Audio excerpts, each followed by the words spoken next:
요한복음 15장 5절 말씀입니다.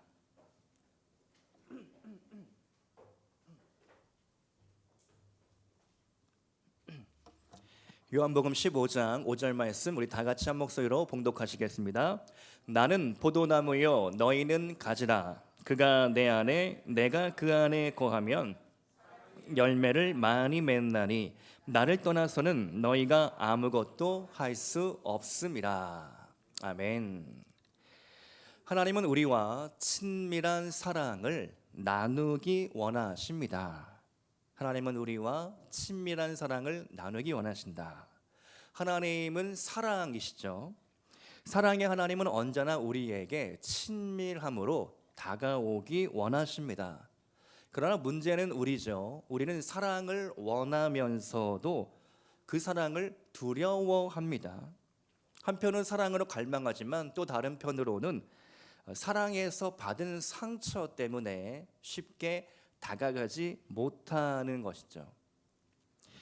상처는 왜 생길까요? 사랑해서 상처가 생깁니다. 사랑하지 않는다면 상처받을 일도 없는 것이죠.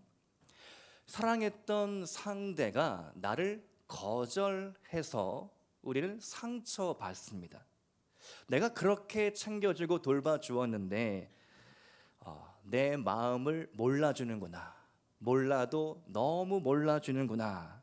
그렇게 우리는 생각하며 상처받는 것이죠. 내가 이만한 사랑을 베풀면 상대방도 그만한 사랑 아니면 더 큰 사랑 받기를 원하는데 그러한 사랑이 돌아오지 않기 때문에 우리는 낙담하고 실망하고 상처받는 것이죠. 가까운 가족에게 상처받고 친구와의 관계에서도 상처받고 연인과의 관계에서 상처받고 더 힘든 것은 부부 사이에서 상처를 받는 것이죠. 사랑이 클수록 상처도 크다. 사랑과 상처에는 공통점이 하나 있습니다. 둘 다 돌고 돈다라는 점이죠. 부모로부터 받은 사랑을 우리는 자녀에게 베풀어 줍니다. 그런데 문제는 이때 부모로부터 받은 상처도 우리는 자녀에게 전해줄 때가 있다는 것이죠. 사랑을 줄 것인가 아니면 상처를 줄 것인가 사실은 우리 마음먹기에 달려 있습니다.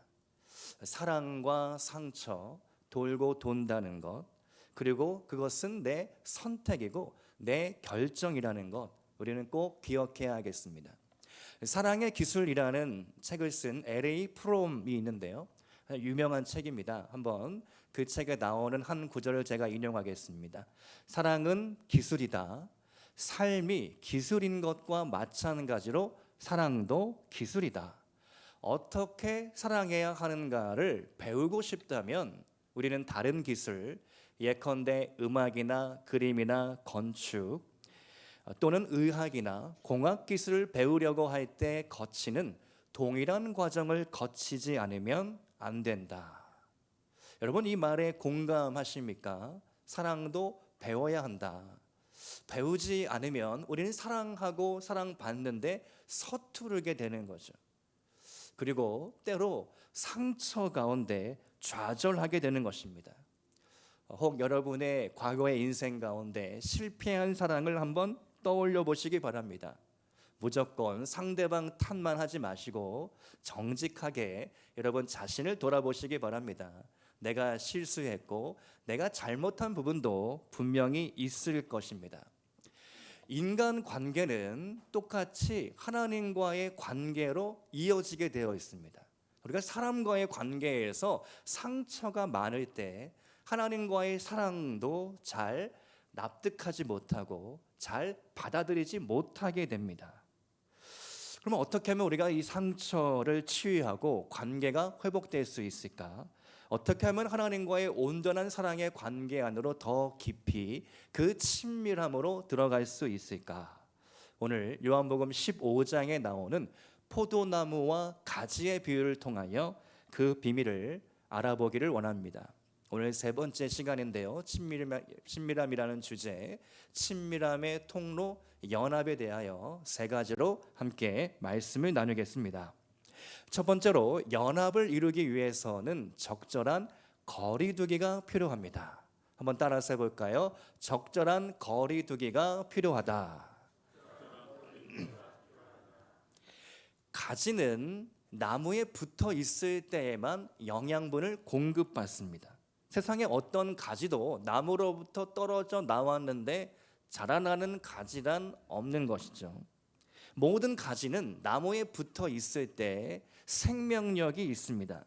나무와 가지는 뗄래야 뗄 수 없는 아주 친밀한 관계인 것이죠. 친밀이라는 한자어, 이것은 친할 친자에 빽빽할 밀자, 밀자는 고요하다, 깊숙하다라는 의미가 있습니다. 친밀이라고 했을 때 가장 가까운, 정말 깊이 있는 관계라는 의미인 것이죠. 그런데 때로 너무 친해서 문제되는 경우가 있습니다. 친밀하다고 해서 선을 함부로 넘는 경우이죠. 서로의 인격을 무시합니다. 서로 존중하지 않죠. 이러한 현상은 주로 가장 가까운 관계인 가족 간에 일어납니다. 예전에 제가 한번 인용한 적이 있는데요. 가족은 귀찮은 행복이다. 어떤 일본인이 일본어 명카피 핸드북이라는 책이 있는데 그 책에 나오는 글귀인데요. 가족은 행복한, 귀찮은 행복이다. 저는 이 말을 가족 여행을 갈 때 절실히 느낍니다. 행복한데 힘듭니다. 가족 여행을 가면 왜 힘들까요? 집에서 일상생활을 할 때는 각자의 방이 있고 거실도 있고 공간이 구별되어 있습니다. 근데 가족 여행을 가면 어떻게 됩니까? 보통은 숙소에서 뒤지고 볶고 24시간 같이 일정을 보내는 거죠. 서로의 요구사항이 다 틀립니다. 다 원하는 것이 틀리죠. 무언가를 사달라고 때를 쓸 때가 있고, 나는 여기가 싫다, 이곳이 싫다, 저곳을 가고 싶다. 각자의 요구사항을 다 들어주다 보면 너무나 속된 말로 기가 빨립니다. 아주 피곤해지는 거죠. 익숙함은 무례함을 낳습니다. 또 너무 과한 친밀함은 선을 넘어버려서 무례하게 느껴질 때가 있는 것이죠. 그래서 이런 말이 있는데요. 친밀함의 적은 지나친 친밀함이다. 공감하십니까? 친밀함의 적은 지나친 친밀함이라는 것이죠. 하나님은 경계를 소중히 여기십니다. 천지 창조하실 때 물과 땅의 경계를 구분해 두셨죠. 그리고 아담과 하와를 그야말로 지상낙원 에덴 동산에 두시면서 경계를 정해 주셨습니다. 그 경계가 무엇입니까? 선악과는 따먹지 말아라. 하나님은 경계를 중요하게 여기시죠. 우리는 남의 집에 함부로 들어가지 않습니다. 초인종을 누르고 미리 연락을 하고 그리고 나서 허가 받은 사람들만이 그 집에 들어갈 수 있는 것이죠. 내가 그 사람과 친하다고 해서 막 함부로 한다면 그 관계는 오래가지 못할 것입니다.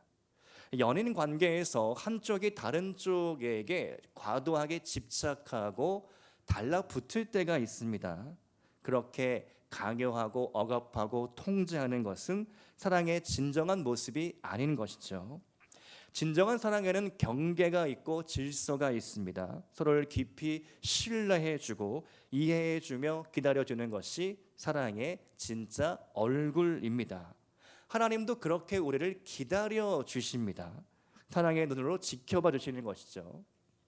마치 어린 아이가 걸음마를 배울 때 부모가, 아빠가 넘어질 듯 넘어지지 않는 아이를 사랑의 눈으로 지켜보는 것처럼, 그래서 박수치며 응원하며 힘을 주는 것처럼 하나님은 우리에게 그렇게 사랑의 눈으로 지켜봐 주시는 것이죠.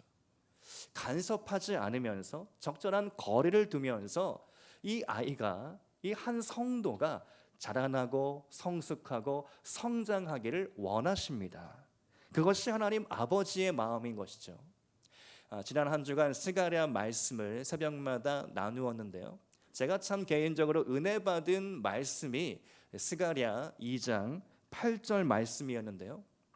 2장 8절 말씀을 보면 너희를 범하는 자는 그의 눈동자를 범하는 것이라. 세번역 성경으로 보면 이렇게 하고 있습니다. 너희에게 손대는 자는 곧 주님의 눈동자를 건드리는 자다. 얼마나 은혜가 되고 감동이 되는 말씀입니까? 너희를 건드린다. 너희는 내 백성, 내 자녀, 내 사랑하는 아들과 존귀한 딸인데 너희를 건드리는 자가 있다. 그것은 내 눈을 건드린 것 같은 그러한 큰 죄이므로 내가 가만히 있지 않겠다. 내가 너희를 지켜주겠다. 내가 너희와 함께 싸워주겠다. 너희를 보호해주겠다. 너희의 생명은 절대로 지켜질 것이다. 얼마나 감동입니까? 하나님은 그렇게 불꽃 같은 눈동자로 우리를 보시며 사랑해 주십니다. 주님 안에 거하는 자에게 주어지는 약속의 말씀이 있습니다. 오늘 요한복음 15장 말씀을 쭉 읽다 보면 7절 말씀을 만나게 되는데요. 요한복음 15장 7절 말씀 한번 같이 읽어보겠습니다. 시작. 너희가 내 안에 거하고 내 말이 너희 안에 거하면 무엇이든지 원하는 대로 구하라. 그리하면 이루리라. 아멘. 하나님 안에 거할 때, 그리고 내 안에 하나님의 말씀이 살아있을 때 무엇이든지 원하는 대로 구하라. 그리하면 내가 이루어 주리라. 아멘. 이 말씀을 한번 마음에 묵상하며 새겨보시기 바랍니다. 하나님 안에 거하기 원합니다. 하나님 내 안에 말씀이 살아있기를 원합니다. 그 말씀대로 살아가며 그 말씀대로 기도할 때 나의 모든 소원과 기대와 간구가 주님 뜻 안에 이루어지게 하여 주시옵소서. 하나님 안에 거함으로써 친밀함의 은혜, 하나님 아버지의 사랑을 누릴 수 있기를 축복드립니다.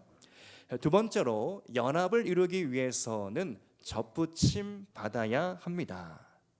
접붙임이라는 말은요, 상당히 무서운 말입니다.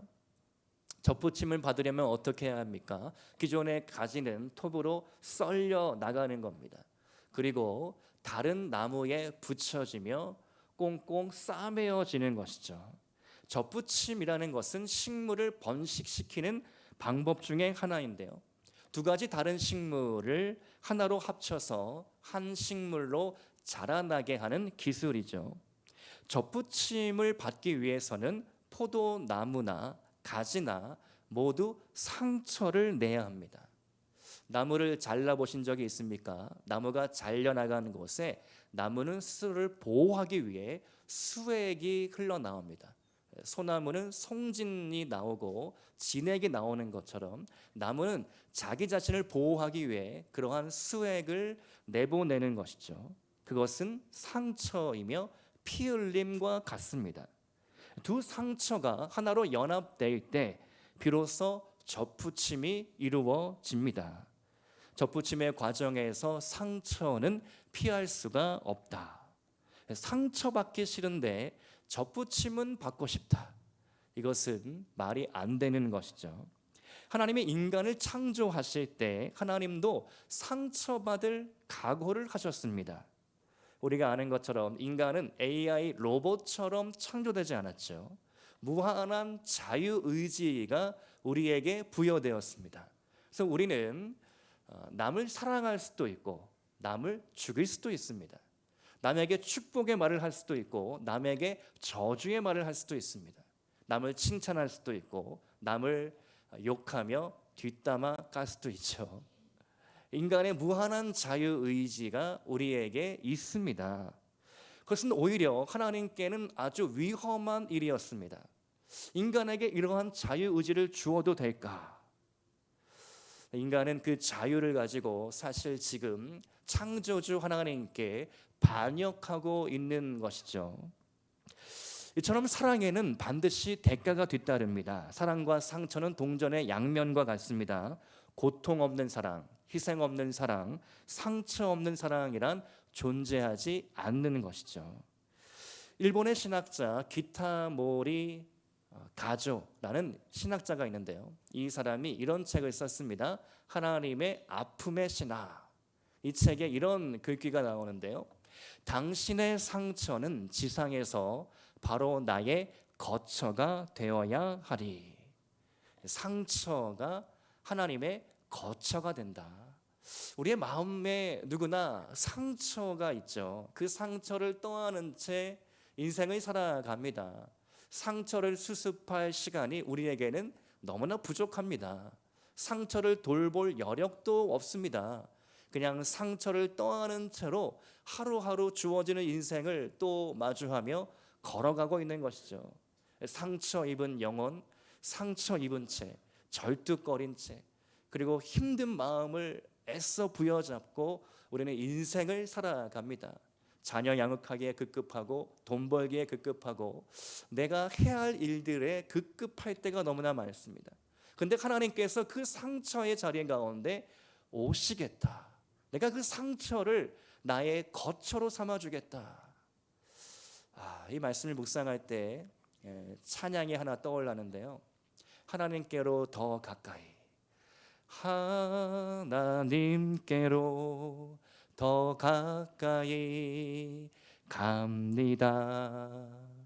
고통 가운데 계신 주님, 변함없는 주님의 크신 사랑, 영원히 주님만을 섬기리. 아멘. 하나님께로 더 가까이 가는데 여전히 내 고통과 내 상처는 해결되지 않았습니다. 그러나 힘을 내서 하나님께 더 가까이 나가려는 그 몸부림치는 한 영혼, 어쩌면 나의 모습이고 우리 모두의 모습인 것이죠. 상처가 어떻게 하나님이 거할 거처가 될 수 있을까? 한 가지만 하면 됩니다. 여러분의 마음의 문을 활짝 여시면 됩니다. 하나님, 내 마음을 엽니다. 내 안에 오셔서 나와 함께하여 주시옵소서. 내가 날마다 주님을 영접합니다. 사랑의 주님, 이 시간 내 안에 오셔서 나의 영원한 주님이 되어 주시옵소서. 사실은 예배 순서를 생각할 때 제가 항상 머릿속에 염두에 두고 있는 게 있는데요. 영접 기도하는 순서를 예배 가운데 넣으면 어떨까? 그런 생각을 종종 하곤 합니다. 사실 우리가 날마다 매주마다 주님을 영접해야 되겠죠. 나의 주, 나의 그리스도, 나의 메시아, 나의 왕으로 주님을 영접합니다. 주님, 나의 마음의 주인이 되어주시고 내 삶을 다스려주시고 나의 모든 영역 가운데 가정과 직장과 소망 없는 믿음의 기업과 하나님 우리 교회 가운데 모든 삶의 영역들 가운데 나의 왕, 나의 주님이 되어 주시옵소서. 이 고백은 사실 우리가 매일 아침마다 드려야 할, 매일 저녁마다 잠자기 전에 고백해야 할 기도인 것이죠. 여러분, 여러분의 주님은 누구입니까? 여러분의 인생의 주인은 누구입니까? 오직 주 예수 그리스도, 그분 한 분만이 될 수 있기를 주님의 이름으로 축복드립니다. 여러분, 그렇다면 상처는 치유될 수 있겠습니까? 예, 치유될 수 있습니다. 어떻게 가능합니까? 상처보다 더 큰 사랑을 만날 때 그 상처는 치유됩니다. 인간 관계에서 상처가 치유될 때가 있습니다. 위로받을 때가 있습니다. 내가 받은 상처를 공감해 주는 사람을 만날 때, 맞장구를 쳐주면서 나도 그랬다 공감해 주고 그 상처를 끌어안아주는 상대가 있을 때, 그것이 친구일 수 있고 연인일 수 있고 부부관계에서 남편과 아내일 수가 있겠고, 친한 관계 안에서 나도 그러한 상처를 받았으니 나도 그 상처를 이해합니다. 그러면서 함께 울어줄 때, 함께 공감해 줄 때, 또 믿음의 동역자, 믿음의 성도 가운데 우리가 함께 기도해 줄 때 그 상처는 치유되는 것이죠. 치유되지 않은 상처는 썩어 냄새가 날 수밖에 없습니다. 그러나 치유된 상처는 이전보다 더 아름다운 향기가 날 수 있습니다. 이승우라는 기독교인이며 작가인데요, 이분의 책을 참 좋아합니다. 이분이 쓴 향기로운 세상에 나오는 글인데요. 한번 제가 읽어보겠습니다. 만일 우리가 향나무처럼 우리를 치는 도끼날에 향을 뿌려 그 흉기를 향기로 바꿀 수 있다면, 그럴 수만 있다면 그 조그만 향기의 확산으로 세상은 얼마나 더 눈부시고 아름답겠습니까? 얼마나 더 향기롭겠습니까? 흉기가 향기가 된다. 이 표현이 참 멋진 것 같습니다. 상처는 그야말로 나를 찌는 흉기이죠. 그러나 사랑은 향기로 내게 다가옵니다. 좋은 향기를 만나면 아로마 테라피도 있는 것처럼 좋은 향기를 맡게 되면 우리는 기분이 좋아지고 감정이 새로워집니다. 그처럼 사랑에는 아름다운 향이 나는 것이죠. 사랑으로 상처를 덮고 치유하는 인생이 될 수 있기를 축복드립니다. 예수님께 접붙임 받기를 두려워하지 마시기 바랍니다. 내 상처를 치유해 주시고 내 상처를 덮어 주시는 분, 그 예수님께 여러분의 삶을 맡겨드리기 바랍니다. 얼마 전에 비 오는 날이었는데요. 교회 앞 가로수길에서 많은 사람들이 작업을 하고 있었습니다. 유심히 살펴보니까 이삿짐 센터에서나 볼 수 있는 스카이 차량, 사다리 차에 사람이 타고 높은 나무 위에 올라가서 전기톱으로 가로수, 은행나무 가지치기를 하고 있었습니다. 가지가 막 우수수 막 떨어지는 광경을 보면서 제가 그 장소를 이렇게 피해서 이렇게 돌아서 갔는데요. 오늘 말씀을 묵상하면서 그때 보았던 광경이 다시 떠올랐습니다. 왜 가지치기를 합니까? 가지치기를 적절한 때에 하지 않으면 나무의 생명력이 떨어질 수 있는 것이죠. 너무 많은 가지가 있으면 나무가 제대로 성장할 수가 없습니다. 적절한 때에 적절한 방법으로 가지치기를 해주면 오히려 나무의 생명력이 복원되고 더 잘 자랄 수 있는 것이죠. 예수님께서 오늘 말씀하시기를 너무나 무서운 말씀이 또한 나옵니다. 열매 맺는 가지가 있고 열매 없는 가지가 있는데 열매 없는 가지는 내가 그 가지를 자르겠다, 제거해 버리겠다. 요한복음 15장 2절의 말씀 우리 한번 같이 읽어보겠습니다. 물은 내게 붙어 있어 열매를 맺지 아니하는 가지는 아버지께서 그것을 제거해 버리시고 물은 열매를 맺는 가지는 더 열매를 맺게 하려 하여 그것을 깨끗하게 하시니라. 아멘. 가지는 열매로 평가받습니다. 내 가지에 열매가 있는가 없는가, 열매 맺는 가지가 되려면 내가 어떻게 해야 할까? 예수님께 접붙임 받는 수밖에는 없는 것이죠. 예수님과 함께 함으로써 열매 맺는 가지가 될 수 있기를 축복드립니다. 세 번째로 주님과의 연합을 위해 우리는 주님을 떠나면 안 됩니다. 주님과의 연합을 떠나면 안 된다. 오늘 본문 말씀 요한복음 15장 5절인데요. 한번 같이 읽겠습니다. 나는 포도나무요 너희는 가지라. 그가 내 안에 내가 그 안에 거하면 사람이 열매를 많이 맺나니 나를 떠나서는 너희가 아무것도 할 수 없음이라. 아멘. 주님은 당부하십니다. 나를 떠나서는 너희가 아무것도 할 수가 없다. 지난 한 주간 이 주제를 가지고 제가 깊이 묵상을 해보았습니다. 과연 주님과 함께 한다는 것은 무슨 뜻일까? 주님과의 연합이란 무엇일까? 그리고 나는 주님과 함께 하고 있는가 아닌가? 그러면서 최근에 읽었던 한 책이 떠올랐는데요. 강정훈 목사님이 쓰신 모세도 그랬어 라는 책입니다. 이 책은 모세의 일대기를 다루고 있는데요. 특히 모세는 하나님과 아주 친밀했던 사람이죠. 출애굽기 33장 11절 말씀을 보면 사람이 자기의 친구와 이야기함 같이 여호와께서는 모세와 대면하여 말씀하시며, 어떻게 그렇게 모세가 하나님과 친밀할 수 있었는가? 이 저자 목사님은 이렇게 설명합니다. 모세는 특유의 영성이 있었다. 영성이란 무엇인가? 하나님을 닮는 것이다. 그러면 하나님은 어떤 분이신가? 하나님은 거룩하신 분, 깨끗하신 분. 그리고 그 하나님께 가까이 가려고 한다면 맑은 영혼을 가져야 한다. 여러분, 호수가 맑으면 아무리 수심이 5m, 10m 깊을지라도 그 바닥이 청명하게 내려다 보입니다. 그런데 호수물이 탁하게 되면 1m에 불과할지라도 그 밑을 알 수가 없는 것이죠. 그처럼 맑은 영혼을 가진 자, 주님도 말씀하시기를 마음이 청결한 자는 하나님의 나라를 볼 것이다. 모세가 40년 광야를 살았습니다. 그 40년 광야 생활이 어떠했을까? 우리는 감히 상상하기 어렵죠.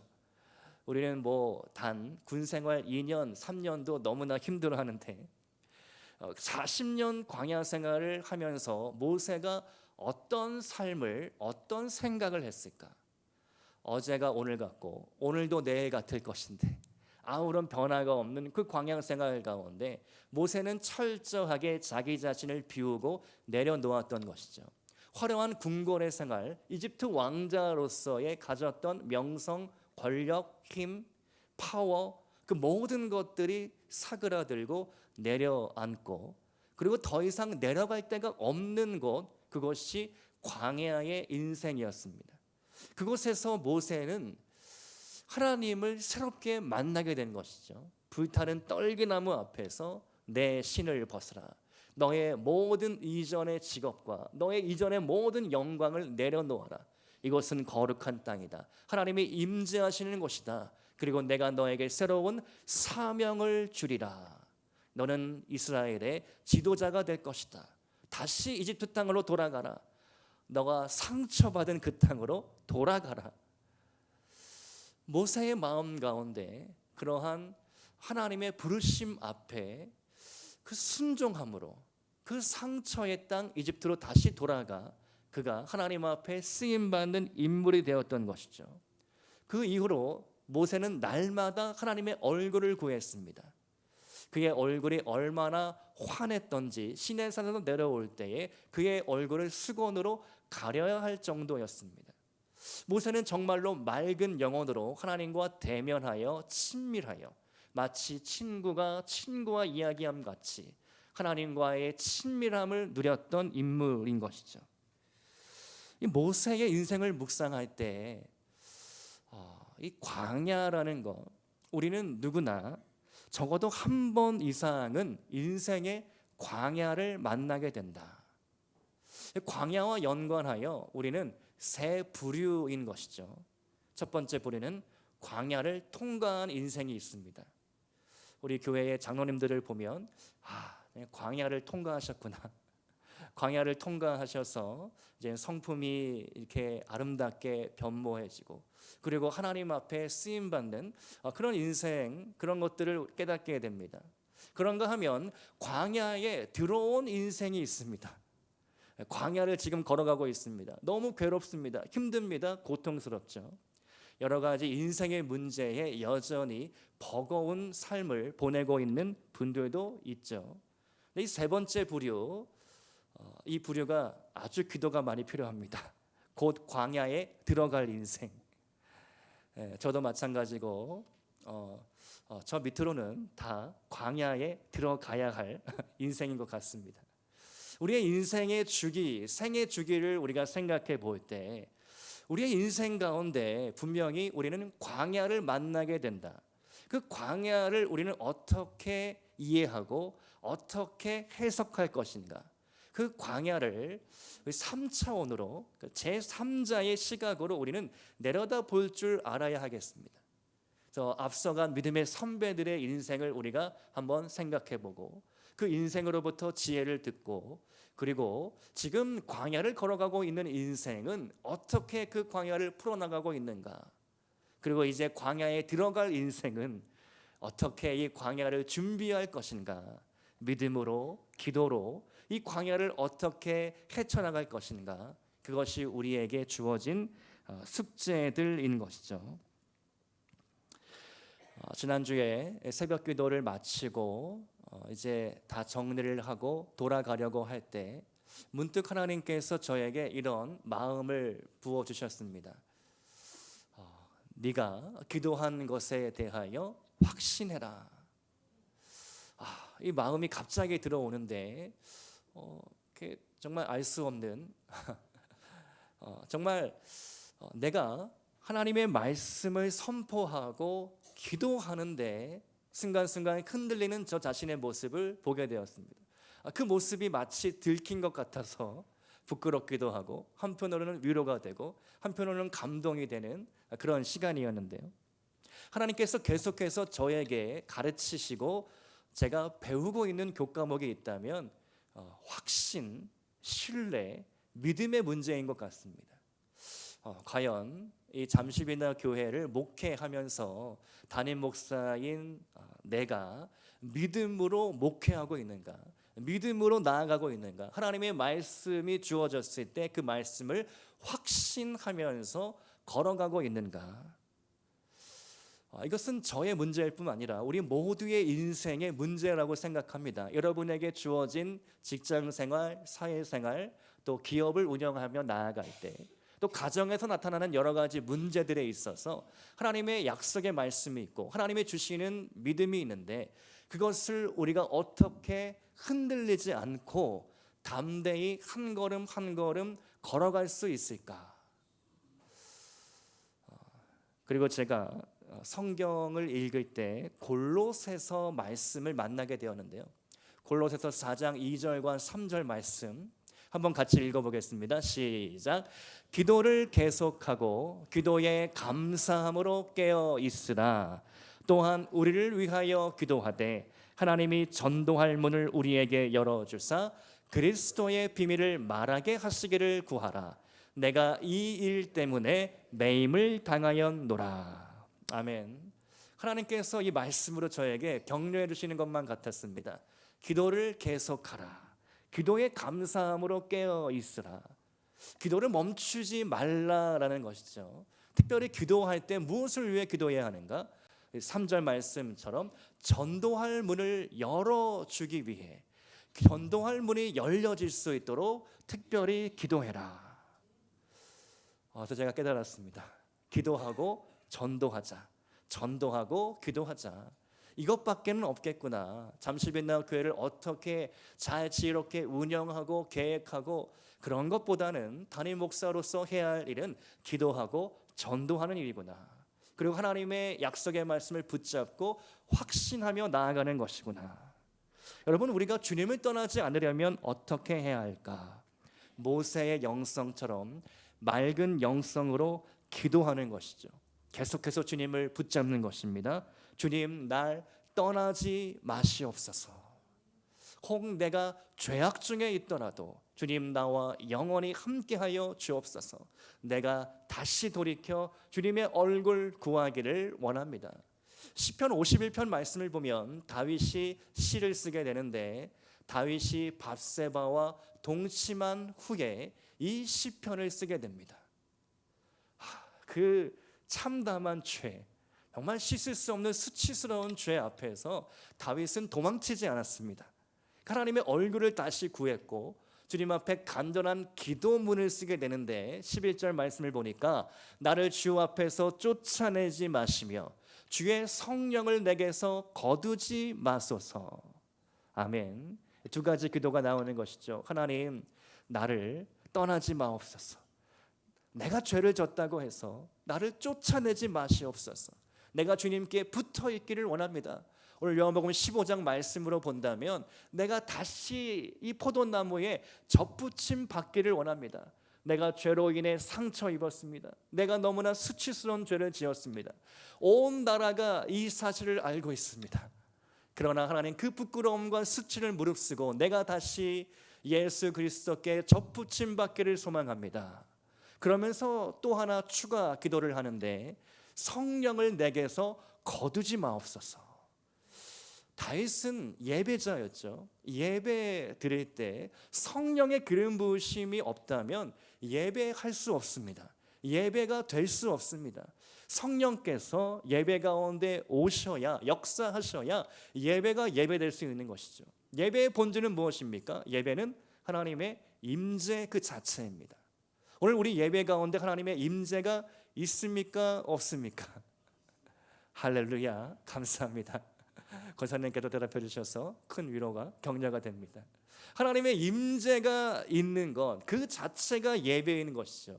하나님의 임재가 없다면, 하나님이 임재하지 않으신다면 우리의 예배는 그야말로 그냥 울리는 꽹과리가 되고, 그리고 아무것도 아닌 공허한 외침이 되고 말 것입니다.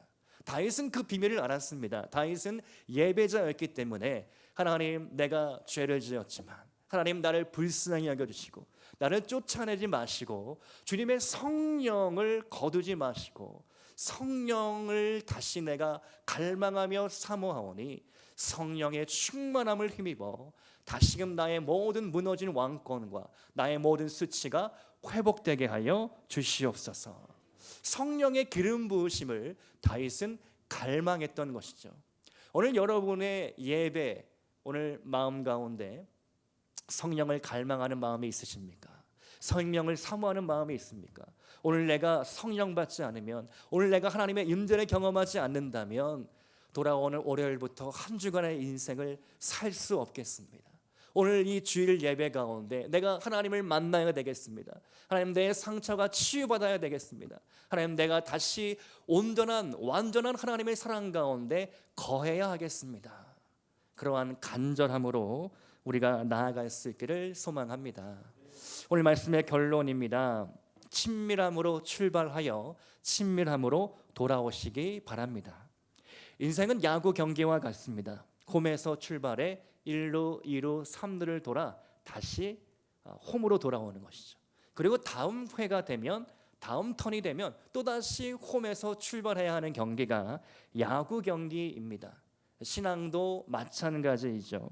주님과의 친밀한 사랑 가운데 오늘 거했다면 그 사랑으로 내게 맡겨진 영혼들을 돌보고 사랑해야 합니다. 영혼을 구하러 가야 합니다. 세상 속으로 뛰어들어야 합니다. 누군가의 말처럼 사랑은 명사가 아니라 동사인 것이죠.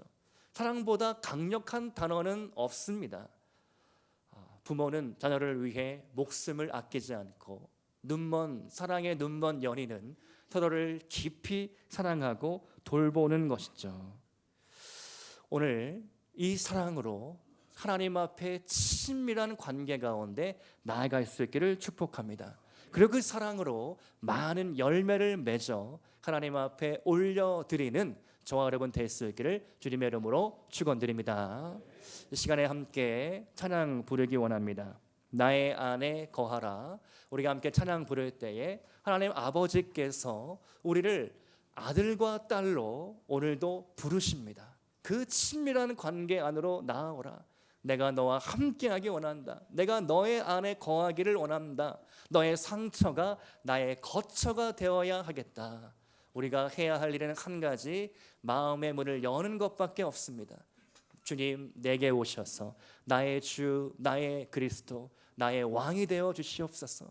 내 상처까지도 주님 치유하여 주시고 품어 주시옵소서. 우리 같이 찬양 먼저 부르시겠습니다.